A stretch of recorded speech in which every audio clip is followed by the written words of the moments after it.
there, welcome back to another set of shows. I should warn you straight away, my window's open when I'm recording these. It's still middle of summer, it's still warm, so keeping the window closed would kill me. So you might hear some background traffic once in a while. I don't live near the roads or anything, but you're going to get some traffic just naturally. So if you hear it over the next few videos, that's what's up. It's just not much I can do, it's just the way things are. So,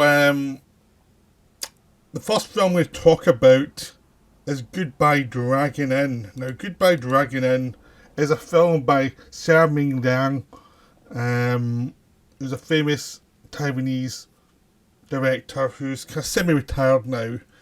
It stars as regular Li Kang-cheng as projectionist and Chen Qiangqi as the person who's doing a lot of the running of the cinema. So basically, that's me just butchered all the names. I hope you enjoyed it. It was my pleasure. So, Goodbye Dragon is the first film from this director I've actually seen. I've got another one now. After enjoying this film, I bought another one called Stray Dogs, which I'm looking forward to. You also get Journey to the West in that. So there's quite a few. In the Goodbye Dragon In this, you also get Madame Butterfly adaptation he did too. Sort of a few more to watch from him so far before I even try and into those other ones that are going to cost me a fortune to try and find. But Goodbye Dragon In makes me think it's going to be worth it. Because this is a wonderful film. It's very complicated but simple at the same time. So this video probably won't be the most epic video I've ever done. Because a lot of the thing with this film is the experience of it. It's watching it. It's seeing what's there in the film and what's happening within the film. And it's all about movie going in the lives of people as a film is being projected. So you've got the film being projected in the fantasy land you get from that. But you also get the lives of the people who are running the show. You know. And this is them projecting a film, Goodbye Dragon In, which, as you get to the end of the film, you realise this is the final showing of the final film because the cinema's closed down. No one's come to cinema. I mean, you find out as you go that it's a gay hookup in Taiwan. there's that element to it, which they don't look down on or anything because it's hate clientele. People are paying to come and see the film. You also get like two old men who turn out to be people who are actually in the film, but no one. I only found that later on. I just thought they were two interesting looking old men. Just watched the film. One of them had seemed to be his grandson. Another one just watching it just to see the film. And you've got a woman there as well who's a prostitute probably. There, and they make themselves very comfortable. It's just one of those things where it's showing you what cinema is to different people and why it's not just this pure form that we cineasts like to think it is. It's complicated. It's got lots of elements around it, an exhibition and how it's projected, how people see films and how people see films in different ways, whether they've been really engrossed in it or been very distant from it. There are different ways of seeing a film. But the important element is the range of experiences you get watching a film in a cinema. Because you probably notice this as you go to cinema yourself. You get people who are there, who are really there to see the film, who are very interested to see the film. There's other people when you go to cinema thinking, why are you here? You're on your phone half the time, you're not looking that interested. It's like, why do you spend your money in this if you don't really want to be here? And you're very annoying to people around you. There's that kind of diverse feel to it. Like there's a different ways to enjoy a film. And there's different modes of concentration. Like, I like going to all the details of a film, but there's a lot of other people who don't really care about that stuff. They just want the experience. Maybe they only want the half-hearted experience. Which is why sometimes when you see films that make a lot of money, that are utter garbage, you wonder who would go and see that? And it's like, it's a lot of people who are just half interested. They're not taking it seriously. It's just somebody kill time before they go do something they really want to do.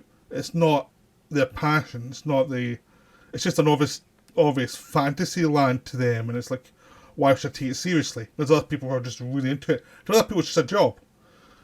You see the people in the cinema working. You have a projectionist who comes and goes, and he's there. He's making sure everything's working, but he wanders in and out his own projection booth because he knows what's going on, and he's obviously aware of all the like hookups and things like that, and how a lot of people aren't interested in what he's doing. And he didn't seem that half interested. He didn't seem interested at all, really. But it's a job, and that's it. His job he knows how to do, so he's doing it. The woman who does a lot of the stuff within the cinema, the cleaning and things, she's got a disability and she's just wandering around with a leg that doesn't really work very well. She's just trying to make sure that everything functions well. And the cinema looks very old and tired, and it needs renovation or to shut it down, so they've shut it down, really. And it's in a location in the middle of the town, middle of the city, that's no one's going to invest in. Now, we've all been to cinemas like this. If you're a cinema fan and you go around the country, you go into cinemas, you get some really nice cinemas, you get some ones that are just total pits. And this one is, it's had its better days. I mean, I've worked in theatre as well, and you get a lot of theatres like this where they're barely keeping them up. They might look good in the surface for people going into cinemas, but you have to go to the projection booth or the lighting booth, and it's a pit, and it's dusty, and it's basically a fire hazard. And the people who are in there are just who are doing like the ticket office or cleaning up. They're not really in it because they're really passionate about it. They're just in it because it's a job. It's nothing to them. It's just a show. It doesn't matter, really. They might find one or two they like, but a lot of it is just a show. And that's what the film really gets, this idea that viewing the cinema is an experience of the cinema goer and the cinema person who's working there are entirely different. They're just very, very different. Now, I've had experience actually working in theatre, and I've also been an usher in a student cinema thing.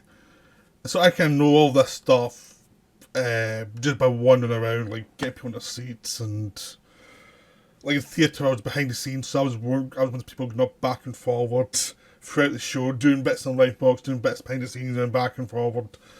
And this is the kind of film. This is what the film kind of shows you: is the experience of a production of something that's going on, and people are watching it in a big theatre experience, but there's a life going on around them that they're not meant to be aware of, but actually keeps it functioning.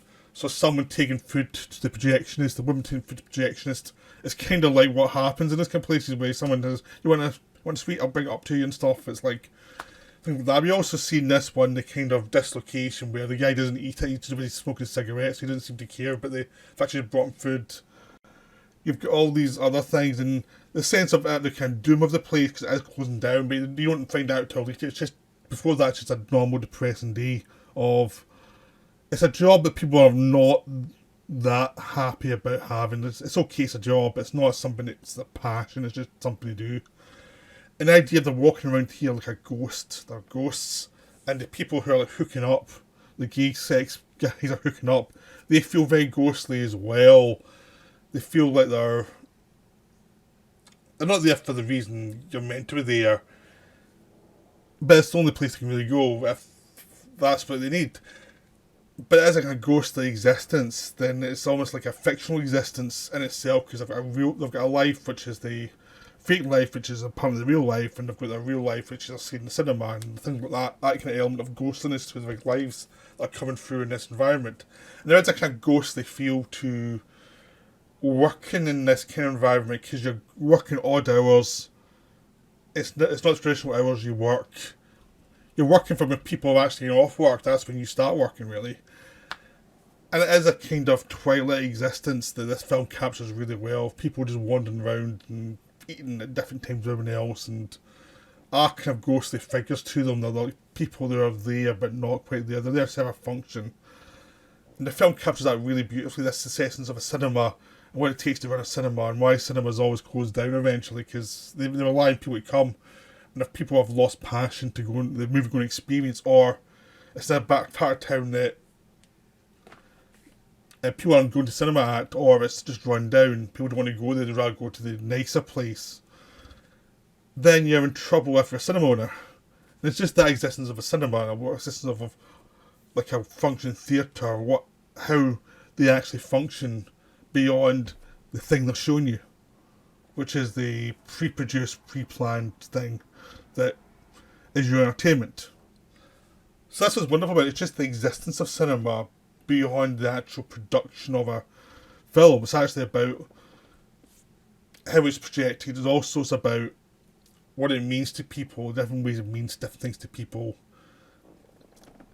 and just the sense of what it's filming this modern world where it's fighting with TV, it's fighting with computer games, it's fighting with books, music. There's so many other things that are going on. It's settled from being the dominant 20th century art form to being something that's 21st century. It's there, but it's there in the same way theatre's there. It's there in the same way that a lot of other art forms are there, like music, opera. It's there, but it's not in the dominant art form anymore.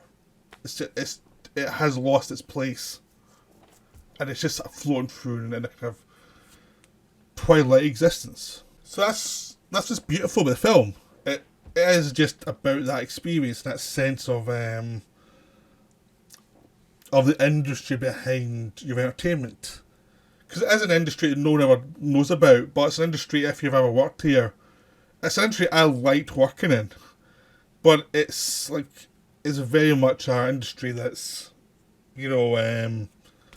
temporary, really, because it's like contract to contract. There's no stability. Most people eventually have to go and do something else because it's like there's no stability, even though it's an enjoyable job in some ways, if you're suited to that kind of thing. But it's a kind of weird industry that has no future, which is the thing that a lot of the arts industry is always this sense of it has no future, and it's always evolving to something else. So this is evolving from this to something else in Taiwan, which is probably the big multiplexes. We're now evolving from multiplexes because they're closing down a lot of time now because people are seeing a lot of stuff more at home, and only the big cinema screens are getting used, and a lot of films come out and no one goes to see them. So I think it's evolving again. It's always going to evolve into something new and something new, something new. It's always an industry that's evolving. And if the ghostliness of the past, it's always going to be there. Because they build it up and it's going to eventually rot and collapse and it plays with something else. And this film is about the experience of that, experience of lives, of how people view their entertainment and how it's diverse and there's different meanings for different people. How you can't specify it's just one thing. And it's just all the different mechanics of it and investigating mechanics, also investigating people in spaces. Because people walk around this cinema that's quite quiet and a kind of ghostly feel, and it's just this sense of loss and death that's hanging over the air. It feels kind of gothic, it's almost like a haunted cinema. And it's just a beautiful, beautiful film. It's just wonderful. But it is a kind of sad, goodbye to cinema, really. So goodbye to cinema as the dominant art form of the 20th century. That's kind of what I'd say this film is. I'm not going to say any more. I think you should just go and see it. I've tried to explain it as well as I can. But there's only so much you can say. It's an experiential film. It's one of those films I probably will see a lot more of in a few years after a few more viewings. But this is my first viewing look at it. So I hope you enjoyed it. And I'll be back with some more videos very soon. Right, bye for now.